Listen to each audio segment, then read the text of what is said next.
What's going on, guys? My name is Elias, and I have a confession to make. I haven't driven my Civic Type R in like 4 months. Bought this thing in November, drove it around in December. It's currently middle of March, and I have not driven it until today.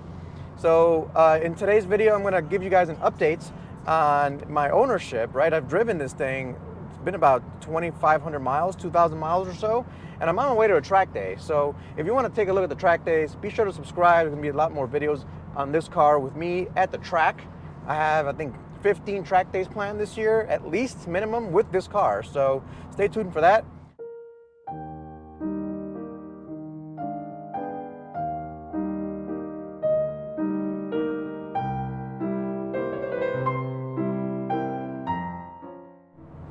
You have to excuse me, it's 8 o'clock in the morning, and actually today is the day after daylight savings, or I guess today is daylight savings time, so we lost an hour. So I'm a little woozy, but let's go ahead and do this. Hopefully this doesn't make the sunlight appear weird on my face. It is what it is at this point. So this car has 2,200 miles. It took me a little bit actually to get to that little menu. That's one of the things I wanted to talk about actually. And it's a lot of the information and all the dials and buttons that this thing has. It's a lot, especially for a Civic, but we'll get there. So like I said, bought this thing in November. I drove it around like crazy. I mean, I took a road trip from New York to Florida in this car with my wife and kid. And that was fun. You guys watched that video. And ever since then, I took this to Orlando for a work trip. I had to do a work trip in Orlando. I drove around co-workers in this thing. Everyone has loved this car. Everyone that's been in this car has loved this car and loves the way it looks. You know, one of my closest friends, he says that I need to get a second one, because if I'm gonna ruin this one like I ruined the previous one, I should get a second one so that I don't ruin one of them at least. And yeah, I mean, I have to agree. Honestly, if I had my previous FK8 and I didn't, you know, drive it into a wall at Shenandoah like I did that many years ago, well, I probably would have been, you know, still driving that car, and I wouldn't have bought an FL5. So, hey, maybe things work out for a reason, and I'm in an FL5 because I belong in one. And here we are. So, updates. Do I love this car? Absolutely, right? Everyone that's driven this car and reviews this car and owns this car loves this car, and for many reasons. My reasoning for loving this car, and I'll go for quite a few, is immediately this car's practicality speaks volumes. I mean, this is a hatchback. It's basically got the space of an SUV. I've been able to drive this thing around and, you know, just do my daily duties like no big deal. And every time I go out and see it, you know, that red, the outside red, the interior red, you know, really, it makes it feel special every single time I go, even if it's just to go grab you know, some groceries or whatever the case may be, whatever I'm doing. It just feels nice to see, like, oh, this is an exciting car to drive. You know, it's not a boring Camry in beige or something, thank God. So every time I get into this car, it's a special occasion, no matter what I'm doing. So it's been a very positive experience in that aspect. The next thing I want to say is, you know, the gas mileage is really good.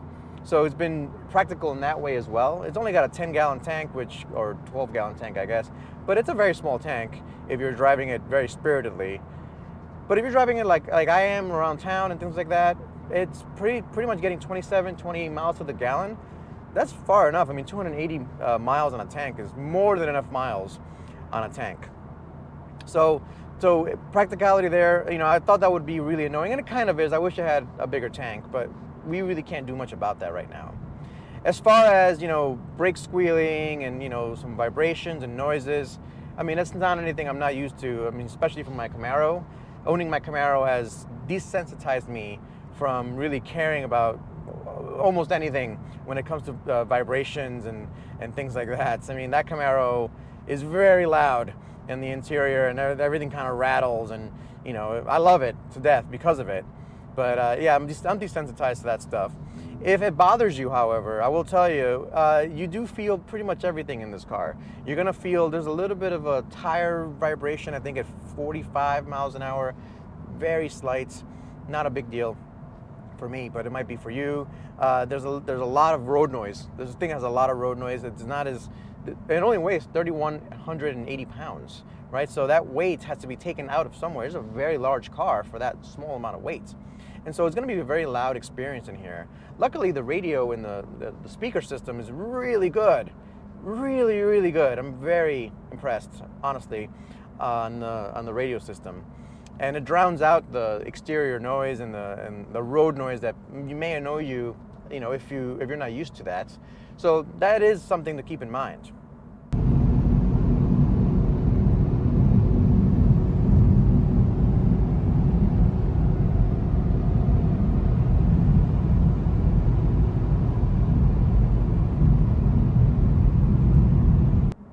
When it comes to comfort, this seat is amazing once you're in it. Getting in and out of it is not the easiest thing. It's something that you have to get used to. Again, I'm very used to it. Every single car I own is kind of a thing to get into it. I mean, the C6Z06 is kind of low and slung to the ground. The Honda S2000 is tiny in there, so you gotta get in there and cram your way in there. The Camaro is also very small in there, and the seat's also very, contoured. So it's another kind of exciting thing to get into. The only real comfort car that I have is the X5 that my wife owns, and I do drive that actually more than most of my other vehicles because we're driving around my family. But once you're in it, though, this seat is incredibly good, amazing, I would say, lovely in every way. I can sit here, and I have sat here for hours at a time without a complaint at all. And I covered that in my road trip video, but I also did another road trip to Orlando, like I said, and I loved it. It was comfortable. I didn't even think about it. The seat itself is amazing. The ergonomics, like everything here, is just perfect. Outside of the minimal problems that I've had with the infotainment system, and there is a fix for that. I'll do a separate video on that. Other than that, this car has really impressed me as to how comfortable a cruiser it really has become. And that's probably the biggest difference between this car and the FK8s. If you're looking for that like 5% more comfort, 5% more refinement on the interior, this is going to be that 5% better than the FK8s. That's I think the biggest difference. So from the seat to the steering wheel to the buttons on the steering wheel to the infotainment system to the way everything just kind of works and falls to hand. The FK8 almost had everything, but I think the biggest difference is how low the dash is compared to where you sit. The FK8 dash is a little bit higher. It's got some vents on the top. I drove that thing like crazy everywhere. There's tons of videos on my channel with me and my FK8, so I drove that thing like crazy, and so I know all about it. And when I got into this car, this car really reminded me of my original Civic from 1990, my first car, my 1990 Civic wagon. I had a 1990 Civic wagon, and that thing was so low. The cowl and the dashboard was so low, it felt like you were almost sitting on top of the car when you were still in it. The Type R, this Type R, doesn't have that quite a feeling, thank God. You're not sitting on top of the car. You're still feeling you're in it, but it feels like there's such a minimum amount of dashboard and cowl that it even feels smaller and lighter. The best part about hot hatchbacks, especially hot hatchbacks like this one, is that you feel like you're in a fishbowl, right? I have visibility everywhere. The only small window I would say is probably the rear window, the windshield, or not the windshield, the rear, the rear window is the smallest part, and that's because it's very sloped and it's made to look like a sedan. That's just for styling purposes. I agree with what they did, by the way.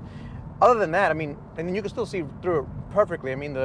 It's funny, the mirror is perfectly shaped to fit that hatchback. I don't know if they shaped the mirror that way or they shaped the hatchback glass that way, but it perfectly fits. It's pretty amazing. I like it. And that's the thing about this car. The details are perfect. The stitching is really nice. The screen is really very well put. I would like it to be a little, facing me a little bit, but production costs would be too high for that. The vents are perfect. Everything you touch is just super nice. The one biggest negative thing that just doesn't work in any car I've ever owned is that wireless charging pad. You put your phone into wireless charge, that never works. That just doesn't work. Forget about it. It's useless. It's hilarious. And it doesn't work in any car. So it's not Honda's fault necessarily. It's a gimmick. So I turned it off and I plug it in. It's not a big deal. So normally I'd get on here and I'd like to talk to you guys about some negatives that I have on the car. But outside of the charging pad, a little bit of the infotainment system, the small gas tank, that's a pretty big negative actually. But I mean, it's you can work around it. Outside of those things, I really haven't had any issues or mistakes with this car. I mean, I knew what I was getting into. The FK8 Civic Type R is such a perfect car that I was ready to have and own that car for the rest of my life. It was going to be my last car, my last track car that I would ever own. It was unfortunate that I unfortunately hit the wall, and then I had to turn it into a race car. And frankly, I don't think it really makes a great race car that you can drive to the track and kind of like a mix between a show car and a race car, because in order to make a great race car, you have to take out the air conditioning, you have to add a lot of cooling to it. I mean, it's very compromised in its design, and I didn't want to continue on that journey anymore. That car was perfect. This car is like 5% better in every aspect. I do have to talk about the technologies a little bit. I thought I would never use these technologies, like the lane keep assist and the other things that it has. Honestly, everything else can be deleted. Lane keep assist is amazing. I'm driving here. It's about an hour from my house to Florida International Rally and Motorsport Track, and I'm woke up at 6 o'clock in the morning effectively to get here. And this thing helps you kind of stay in the middle, and I'm drinking my caffeinated drink, and I'm just kind of mellowing out. I don't have to be so on top of it when I'm driving on the highway or on these two lanes. I can just kind of relax a little bit. That pays dividends, right? Because if you have to be super attentive, especially on these country roads, right? There's animals and there's debris everywhere and all kinds of crap. And so that you're already trying to make sure you don't hit any of those things. But on top of that, if you're making sure the car stays in the lane and you're not veering over to the other lane with other vehicles, it's a lot of, you don't think about it, but it's a lot of doing. And to take away the fact that, hey, you don't have to really pay attention too much about keeping the car in the center of the lane, that reduces driver fatigue significantly. So the one technology that I have been won over by entirely is that lane keep assist technology. And it only works in highways and like long stretches of these two lanes that I'm on, and that's it, right? I don't use it anywhere else. It's useless in like a town setting, and when we get into a town here, like we're getting into it's not really a town, it's like 3 houses, but you get lots of intersections. This doesn't work. So for what it's good for is highway, and it's perfect, and I used it on my two long road trips with this car, and it was amazing. So would I do this again? Would I buy this car again? I mean, it's only been 2,200 miles, so this is my 2,000 mile update for you guys. I would for sure do this again. All right, boys and girls, we are about to hit the Florida International Rally and Motorsport Track today. So stay tuned for those videos. It should be a lot of fun. This is my first time at the track since NCM in September, I believe, or October. And so it's going to be a lot of fun, guys. Thanks for watching. I will catch you guys next time. Peace.